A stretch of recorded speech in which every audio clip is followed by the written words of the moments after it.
So hello everyone, I hope आप सब बहुत अच्छे होंगे।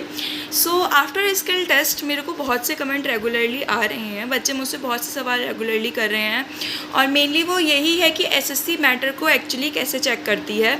सो आज हम उसी के बारे में बात करने वाले हैं। और हाँ, ये वीडियो सिर्फ उन्हीं बच्चों के लिए इम्पॉर्टेंट नहीं है जिन्होंने स्किल टेस्ट दिया है, ये वीडियो उन सब बच्चों के लिए इम्पॉर्टेंट है जो शॉर्ट हैंड इस वक्त कर रही हैं, क्योंकि उनको भी इन्हीं इंस्ट्रक्शंस को अभी से फॉलो करना चाहिए, अपनी शॉर्ट हैंड को उसी तरीके से करना चाहिए और अपनी मिस्टेक्स को वैसे ही काउंट करना चाहिए जैसे एसएससी ने अपने रूल्स एंड रेगुलेशंस बना रखे हैं। सो आज सबसे पहले हम उन्हीं रूल्स एंड रेगुलेशंस के बारे में डिस्कस करेंगे एंड उसके बाद जो कुछ बच्चों की कन्फ्यूजन्स मेरे पास आई हैं कमेंट्स के थ्रू, हम उसके बारे में डिस्कस करेंगे। सो सबसे पहले अगर आपने मेरा चैनल सब्सक्राइब नहीं किया है so please subscribe my channel and please video को एंड तक देखिएगा ताकि आप लोगों को थोड़ी सी क्लैरिफिकेशन मिल जाए और लाइक करके ज़रूर जाइएगा। सो चलिए हम करते हैं अब अपनी वीडियो स्टार्ट। तो यस, वीडियो स्टार्ट करने से पहले मैं आप सबको ये बताना चाहूँगी कि आज हम जितनी भी बातें डिस्कस करेंगे गाइज, ये सब कुछ मेरे खुद के एक्सपीरियंस से है। लास्ट ईयर मैंने अपना स्किल टेस्ट क्लियर किया था, मैंने क्या इंस्ट्रक्शंस फॉलो किए थे, कैसे कैसे मैंने अपनी चीज़ों में, अपने मैटर में कैसे चेक करती थी, ये सब मैं उसके बेसिस पर बताने वाली हूँ। ओके, सो अगर मुझसे कुछ गलती हो जाए तो उसके लिए अभी से ही सॉरी है।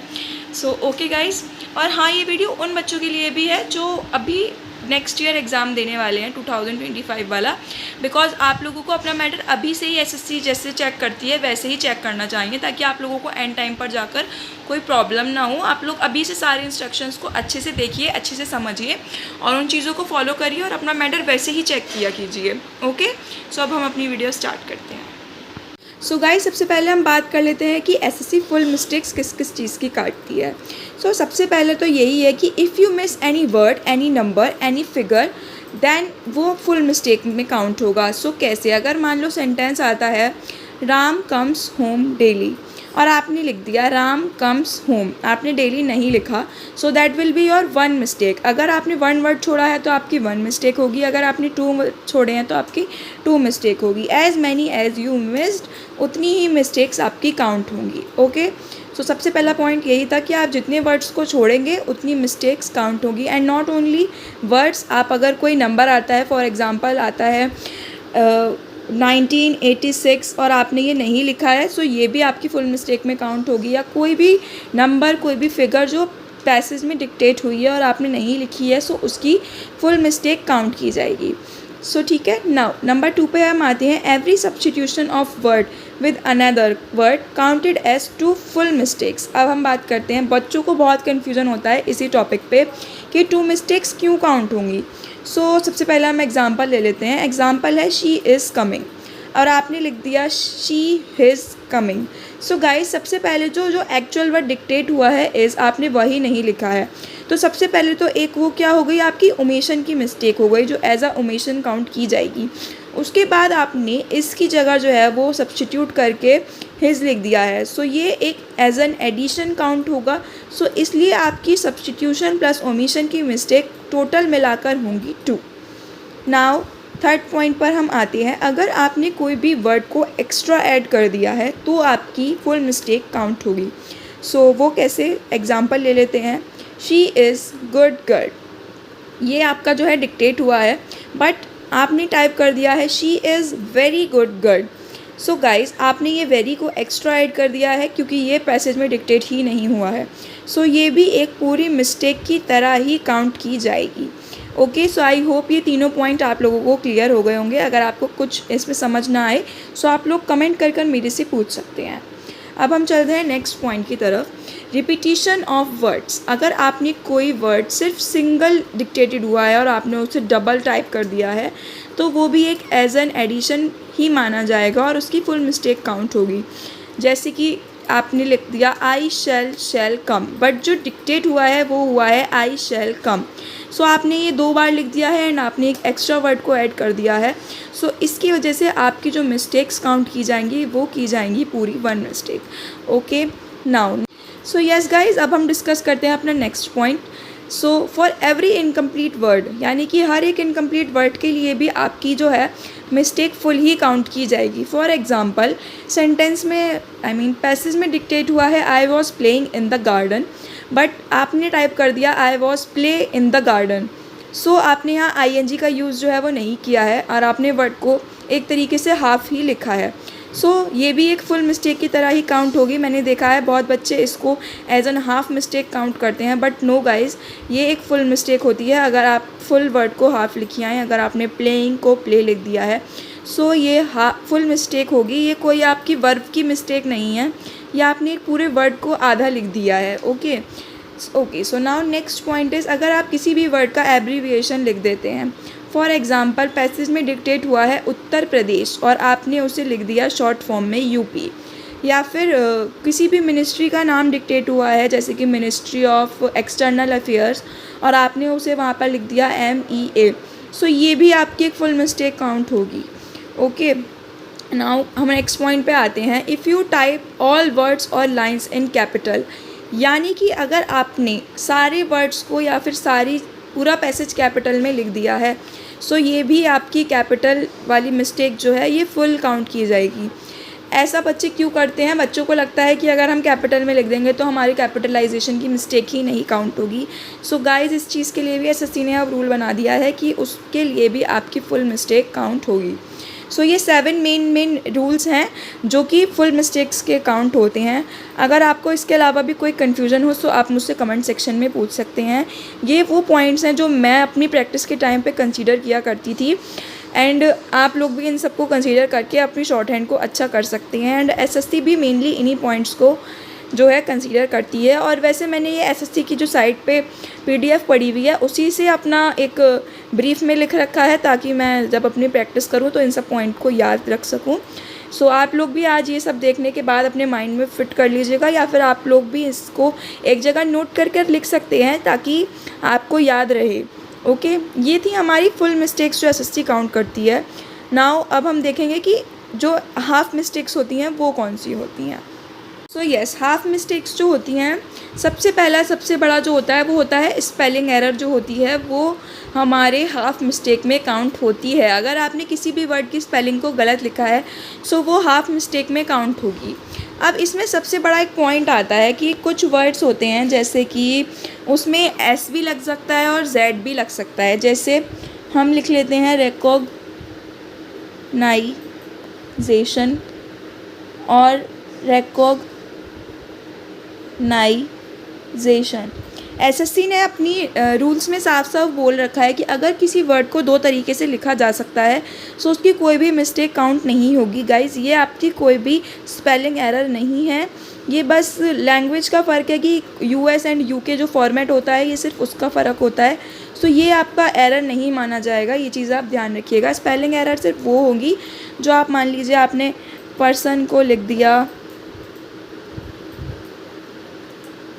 पर्सन, ये आपकी स्पेलिंग एरर होगी। ओके, ये आपका स्पेलिंग एरर नहीं होगा अगर आपने S की जगह Z, यानी कि अगर आपने कोई दूसरी ब्रिटिश लैंग्वेज में लिख दिया है या UK लैंग्वेज में या फिर US लैंग्वेज में लिख दिया है ये आपकी मिस्टेक काउंट नहीं होगी। एक्चुअल जो आपने स्पेलिंग एरर किया होगा उसकी ही हाफ मिस्टेक काउंट होगी। नेक्स्ट पॉइंट पर आते हैं कि अगर आपने सिंगुलर प्लूरल को गलत यूज़ कर दिया है, यानी कि अगर पैसेज में डिक्टेट हुआ है शी प्लेज फुटबॉल और आपने लिख दिया है शी प्लेड फुटबॉल, या फिर पैसेज में डिक्टेट हुआ है वी प्लेड फुटबॉल और आपने लिख दिया है वी प्लेज फुटबॉल। ये जो है ये सिंगुलर प्लूरल का एरर होगा। आप इसको हाफ वर्ड का एरर मत समझ लीजिएगा, ये आपका सिंगुलर प्लूरल का एरर है और इसकी सिर्फ हाफ मिस्टेक काउंट होगी। Okay, now comes to next point, omission of full stop. अगर आपने कहीं भी फुल स्टॉप ओमिट कर दिया है, पैसेज में first of all SSC full stop नहीं बोलती है, बट एक ब्रेक लिया जाता है हर सेंटेंस के बाद जो आपको खुद ही दिमाग लगाकर समझना पड़ेगा, सुनना भी पड़ेगा। वो फुल स्टॉप अगर आपने ओमिट कर दिया है आपकी हाफ मिस्टेक काउंट होगी। एंड हाँ, मैं आप लोगों को यही एडवाइस दूंगी कि अगर आपको डिक्टेशन के समय फुल स्टॉप समझ आते हैं आपको अपनी शॉर्ट हैंड के वक्त ही ऐसे करके एक क्रॉस बना के फुल स्टॉप का साइन लगाना होता है, तो आप उसको तभी लगा लिया कीजिए। नेक्स्ट ये पॉइंट अभी रह गया है कि और if we use full stop at wrong place, अगर हमने फुल स्टॉप गलत जगह पर लगा दिया है तो उसकी भी आपकी हाफ मिस्टेक काउंट होगी। Okay, use of small letters eight beginning. Guys, हम सबको पता है कि जब हम कोई सेंटेंस स्टार्ट करते हैं हमको उसको जो फर्स्ट कैपिटल लेटर बनाना होता है, और अगर हमने उसको स्मॉल लेटर में बना दिया है सो उसकी भी हाफ मिस्टेक काउंट की जाएगी। आप इन सब रूल्स को प्लीज़ अपनी प्रैक्टिस में अभी से इम्प्लीमेंट कीजिए ताकि एग्ज़ाम तक आप लोगों की शॉर्ट हैंड बहुत अच्छी हो जाए, ये सब मिस्टेक्स आपकी ना हो।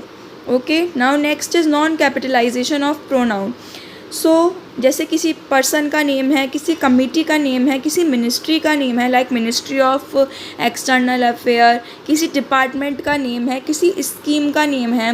जैसे हमारे एग्ज़ाम में ग्रेड सी में आया था नॉन प्रोविडेंट फंड स्कीम, सो वो प्रोविडेंट फंड स्कीम को हमको कैपिटल में ही लिखना था। जैसे किसी डिपार्टमेंट का नेम आता है, या फिर जैसे हमारे ग्रेड सी के एग्ज़ामिनेशन में आया था भानु प्रताप कमेटी, सो वो भी कैपिटल में ही लिखना था हम लोगों को। ओके गाइज, इसके अलावा भी अगर आपको कोई प्रॉब्लम हो तो आप मेरे से पूछ सकते हैं, and I am repeating this again and again कि आप इस चीज़ को अभी से अपनी प्रैक्टिस में इम्प्लीमेंट कर लीजिए ताकि एग्ज़ाम तक आपकी शॉर्ट हैंड में मिस्टेक्स कम से कम हो। अब मैं उन वर्ड्स की बात करूँगी या फिर उन कमेंट्स की बात करूँगी जो मेरे वीडियोस पर आए थे रिगार्डिंग स्किल टेस्ट जो हमारा अभी हुआ था। सो गाइज, सबसे पहला जो क्वेश्चन था वो था कि क्या हाइफन काउंट होगा या नहीं होगा। सो गाइज देखो, कुछ चीज़ों को लेकर मैं भी श्योर नहीं हूँ, बट या मैं आपको बता सकती हूँ कि हाइफन को लेकर देखो, hyphen is a punctuation mark. So अगर इसकी मिस्टेक काउंट होती भी है सो वो हाफ मिस्टेक काउंट होगी। ओके, सो नाउ नेक्स्ट कम की dictated contribution typed contribute. So ये बच्चा मुझसे पूछना चाहता है कि अगर पैसेज में हमारा कंट्रीब्यूशन डिक्टेट हुआ था और इन्होंने कंट्रीब्यूट जो है वो टाइप कर दिया है, सो इसको एज अ फुल मिस्टेक भी काउंट किया जा सकता है कि आपने ये वर्ड को पूरा नहीं लिखा है। बट अगर देखा जाए तो कंट्रीब्यूशन एंड कंट्रीब्यूट दो अलग वर्ड्स हैं, सो इसको टू मिस्टेक भी काउंट किया जा सकता है। ओके, नाउ सेकेंड क्वेश्चन था कि डिक्टेटेड और and typed for. So guys ये भी दो डिफरेंट वर्ड्स हैं, और and for are two different words, so इनकी भी दो ही मिस्टेक काउंट होंगी। डिक्टेटेड अप्रेंटाइजशिप टाइप्ड अप्रेंटाइज, ये हमारा ग्रेड डी के मैटर में अप्रेंटाइजशिप एक्ट आया था, और अगर आपने अप्रेंटाइजशिप को अप्रेंटाइज लिख दिया है सो ये फुल मिस्टेक काउंट होगी बिकॉज आपने अप्रेंटाइजशिप को आधा लिखा है, अप्रेंटाइज लिखा है। ओके, नाउ ये सबसे बड़ा मोस्ट इम्पॉर्टेंट क्वेश्चन जो अगेन एंड अगेन आ रहा है, समटाइम्स को अगर हमने सम टाइम लिख दिया है तो। सो गाइज इसमें भी टू केसेस हैं कि एसएससी हो सकता है कि इसकी मिस्टेक ना माने और हो सकता है कि इसकी मिस्टेक माने। सो अगर इसकी मिस्टेक मानी जाएंगी तो वो भी दो तरीके से मानी जा सकती हैं। अगर आपने सम टाइम लिख दिया है सम टाइम्स की जगह, सो ये 3 मिस्टेक्स भी काउंट की जा सकती हैं, और ये ऐसे भी काउंट की जा सकती है कि आपने एक एक स्पेस जो है वो एक्स्ट्रा डाल दिया है, सो आप इसको 3 भी मान सकते हैं और 2 भी मान सकते हैं। लेकिन मैं जो ऐसे वर्ड्स होते थे जिनमें मुझे भी कन्फ्यूजन होती थी उनको हमेशा अपर केस में लेकर चलती थी, यानी कि अगर मेरे को पता है कि इसमें ज़्यादा से ज़्यादा 3 मिस्टेक्स हो सकती थी तो मैं हमेशा इनको 3 ही काउंट करती थी प्रैक्टिस के टाइम पर। सो आप भी ऐसे ही कीजिएगा। ओके, वैसे some time and some times का मतलब भी अलग अलग होता है, ये आप लोग गूगल कर भी अच्छे से समझ सकते हैं। सो ओके, आज की वीडियो में बस इतना ही था। इसके अलावा भी अगर आपको कोई भी कन्फ्यूज़न हो सो आप लोग मेरे को कमेंट कर पूछ सकते हैं। कुछ बच्चे हैं जो मेरे को व्हाट्सएप ग्रुप के थ्रू भी जानते हैं, वो लोग मेरे को व्हाट्सएप पे भी मैसेज करते हैं, मैं उन लोगों का रिप्लाई भी देती हूँ। आप लोगों को कैसी भी क्वेरी हो, I am here for all of you guys. आप लोग कमेंट कर सकते हैं, पूछ सकते हैं। सो ओके, आज के लिए बस इतना ही। अगर आपने वीडियो को लास्ट तक देखा है सो प्लीज़ लाइक करके ज़रूर जाइएगा, और अगर आपने मेरा चैनल सब्सक्राइब नहीं किया है so please subscribe my channel. And हाँ, आप लोगों को अगर कोई भी कन्फ्यूजन किसी भी चीज़ से रिलेटेड है सो आप लोग मेरे को पूछ सकते हैं, कमेंट कर सकते हैं, मैं नेक्स्ट वीडियो उस टॉपिक से रिलेटेड बना दूँगी। So thank you everyone for watching my video.